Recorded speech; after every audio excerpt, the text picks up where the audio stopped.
حسین تم سے یہ امید رکھتا ہے کہ ہماری لاشوں کو ایک غار کھود کر دفن کر دینا۔ اس کے بعد آپ بنی اسد کے بچوں کی طرف متوجہ ہوئے۔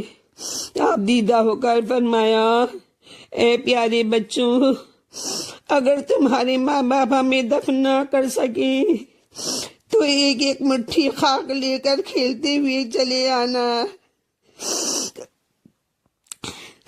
اور جہاں ہم غریبوں کی لاشیں ہوں ان پر اس قدر خاک ڈالنا کہ جسم مٹی سے چھپ جائے۔ حضرت کی درد بھری کہانی سن کر وہ زمیندار پھوٹ پھوٹ کر رونے لگے۔ خیموں میں ایک کوہرام برپا ہو گیا۔